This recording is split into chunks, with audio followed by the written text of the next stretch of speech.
ओम नमः शिवाय। हर हर महादेव।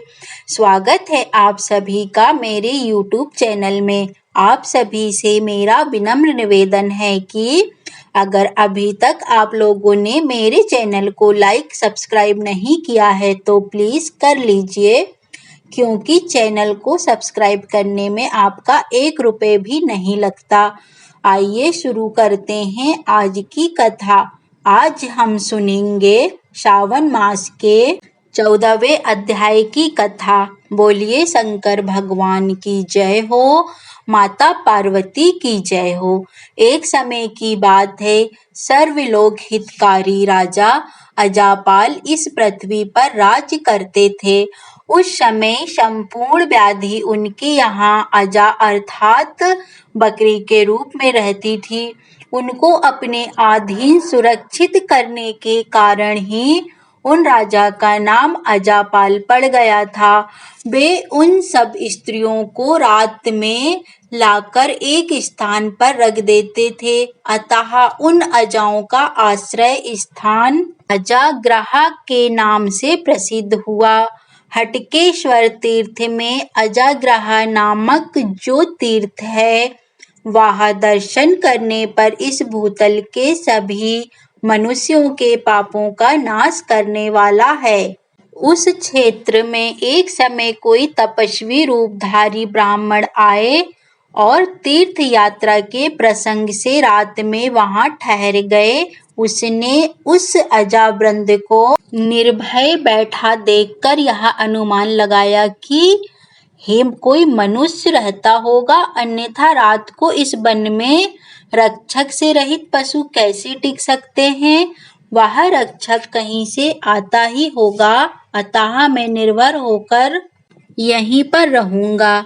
इस प्रकार विचार करते हुए तपस्वी ब्राह्मण वहीं पर सो गए। सोते सोते उनकी सारी रात बीत गई। सोकर उठने पर बहुत थका हुआ सा महसूस किया। सुबह होने पर उन्होंने अपने शरीर की ओर देखा तो अपने को कोढ़ आदि रोगों से घिरा हुआ उस स्थान से एक पग भी कहीं जा ना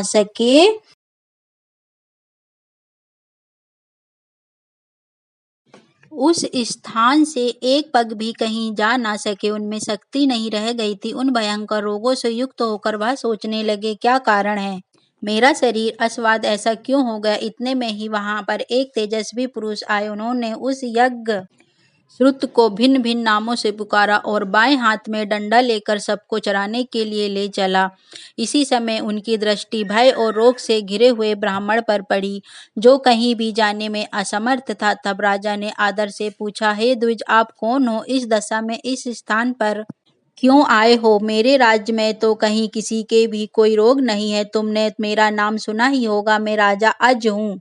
लोगों के हित के लिए मैं सभी रोगों को अजा के रूप में एकत्रित करके उनकी रखवाली करता हूँ। तुम्हारे शरीर में जो रोग है उसे बताओ, जिसमें उस रोग को भी बांध लूं। तब ब्राह्मण कहने लगे, हे राजन, मैं तीर्थ यात्रा में तत्पर होकर समस्त भूमंडल का भ्रमण करता हूँ। घूमता हुआ क्षेत्र में आ गया। इन पशुओं को देखकर यहाँ किसी मनुष्य के स्थित होने की संभावना करके रात में यहीं पर इनके समीप सो गया। सुबह होने पर अपने शरीर की ओर देखता हूँ तो यह कोढ़ आदि रोगों से घिरा हुआ है। हे राजन, बताइए ऐसा होने का क्या कारण है। मैं तो इसे ठीक ठाक ही नहीं समझ सका। आप जिस प्रकार भी मेरा शरीर निरोगी हो, आप वही उपाय करें। तब राजा अजापाल ने उन रोगों से कहा, बताओ किसने मेरी आज्ञा भंग की है। तब रोग कहने लगे, हे राजन, इस कार्य में आप हम लोगों पर कोप न करें। इस ब्राह्मण के शरीर में राजयक्ष, क्षमा कोढ़ है और खुजली, इन 3 रोगों का आवेश हुआ। यह तीनों ही ससंग जनित रोग हैं। इनमें से प्रथम 2 रोग तो अमित हैं। इन दोनों के लिए तो ब्रह्मा जी का श्राप है, जिससे इनकी निवृत्ति नहीं हो सकती। अतः इस विषय में आपको जो भी उचित लगे वही करें। इस ब्राह्मण ने स्वयं ही इन तीनों रोगों का स्पर्श कर लिया, अतः जब तक इसका शरीर रहेगा वे यह रोग तो बने ही रहेंगे। इतना सुनकर राजा अजापाल वहीं पर ठहर गए और उस ब्राह्मण से बोले, हे ब्राह्मण, तुम्हें यह भय नहीं करना चाहिए। इस भयंकर रोग से तुम्हारी रक्षा मैं करूंगा। और ऐसा कहकर राजा ने बड़ी भारी तपस्या की। वे शक्ति पूर्वक दिन रात उस क्षेत्र की देवी की आराधना करने लगे। मुंड अर्थव शीश क्षेत्रपाल सूक्त और वास्तु सूक्त के मंत्रों के द्वारा देवी की स्तुति करते हुए सरसों का फूल, गुल्लल और धूप की आहुति देते। उसके बाद नील रुद्र का विशेष रूप से जाप करते। एक समय रात्रि के समय उनके होम कुंड में मंत्रों द्वारा आकर्षित हुई उस क्षेत्र की देवी धरती फोड़कर प्रकट हुई और कहने लगी, हे राजन, मैं क्षेत्र की अधिष्ठात्री देवी हूँ। इस होम के प्रभाव से तुम पर प्रसन्न होकर पृथ्वी से निकली हूँ।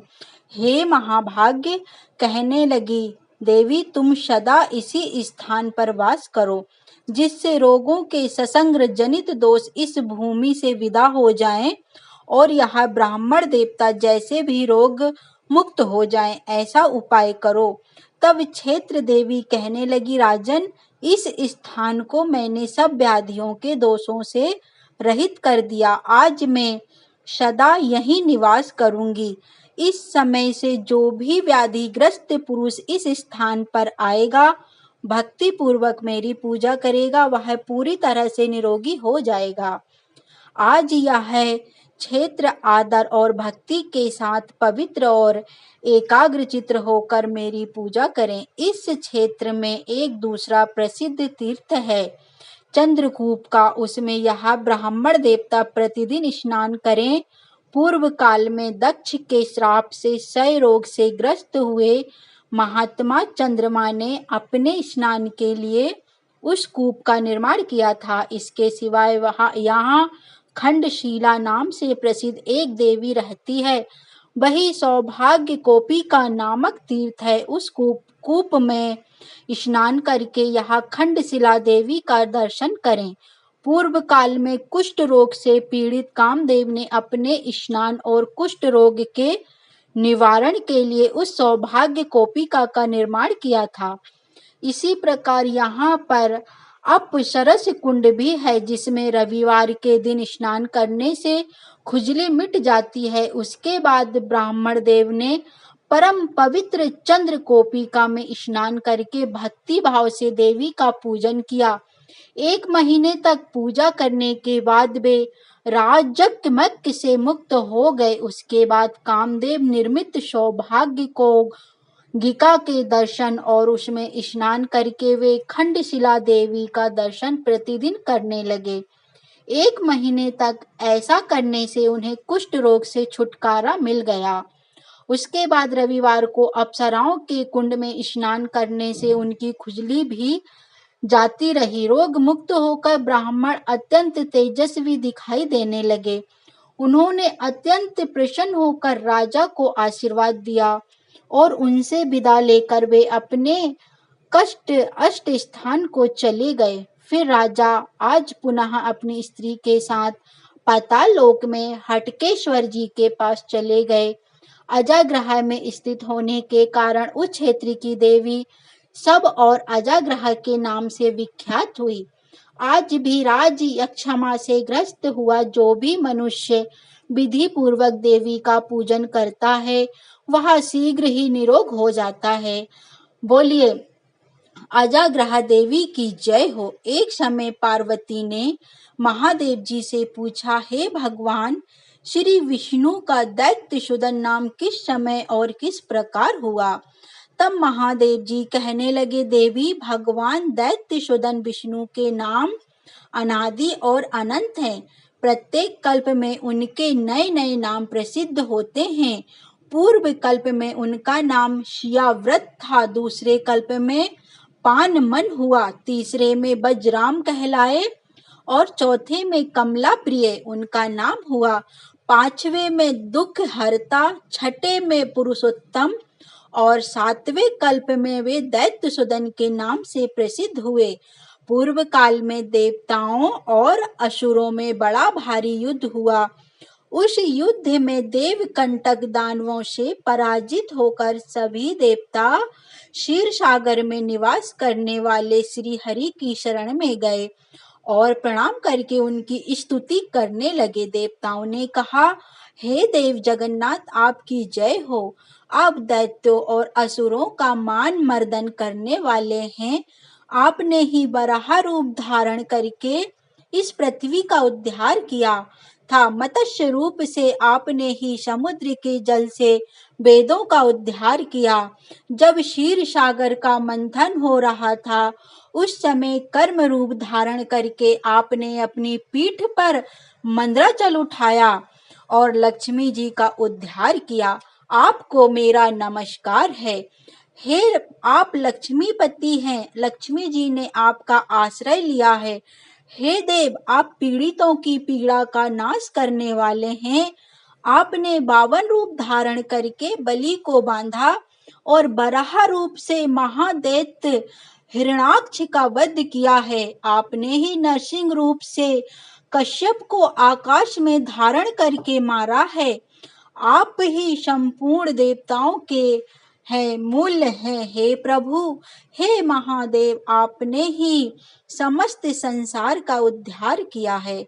महादेव जी कहते हैं, हे पार्वती, यह स्तोत्र सुनकर कमल नयन भगवान विष्णु ने ब्रह्मा आदि देवताओं से कहा, हे देव, तुम दानवों का भय छोड़ दो, मैं शीघ्र ही उनका संहार करूंगा।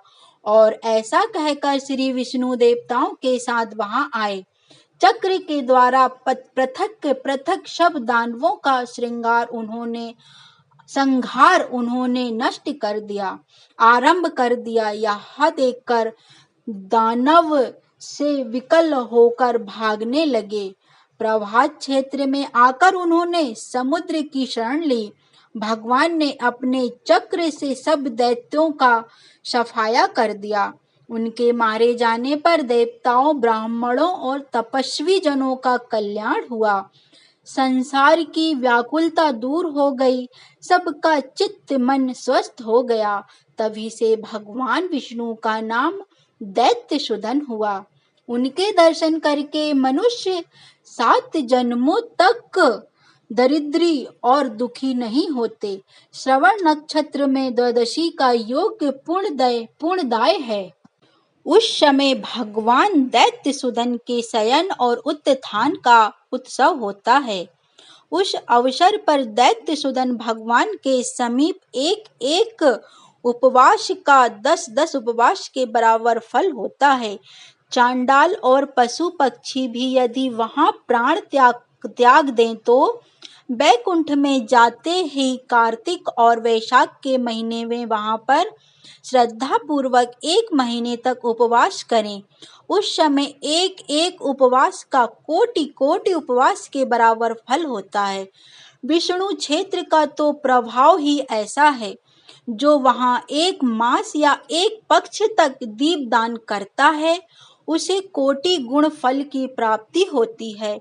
जो आषाढ़ शुक्ला एकादशी को निराहार रहकर भगवान दैत्य सूदन को पंचामृत से अभिषेक करके पूजा करता है, नियम से उनके समीप रहकर चातुर्मास व्यतीत करता है, उसके ऊपर भगवान विष्णु संतुष्ट हो जाते हैं। जो मनुष्य एकादशी तिथि में वहां गीत, नृत्य, वाद्य और दृश्य अभिनय के द्वारा रात में जागरण करता है, वह भगवान विष्णु के परम धाम में जाता है, जहां से पुनः इस संसार में नहीं आना पड़ता। जिसकी निद्रा दैत्य सूदन के समीप जागरण में बीत जाती है, वे स्वप्न में भी यम मार्ग, यमपुरी, यमदूत आदि नरकों का दर्शन नहीं करते। जो एकादशी को उपवास करके द्वादशी को नैवेद्य तुलसी पत्र अर्पण करता है, उसकी कोटि हत्याओं का भी नाश हो जाता है। हे पार्वती, सब पापकों का नाश करने वाले चक्र तीर्थ में स्नान करके भगवान दैत्य सूदन की सेवा के लिए पीले वस्त्र, गौ और स्वर्ण का दान करना चाहिए।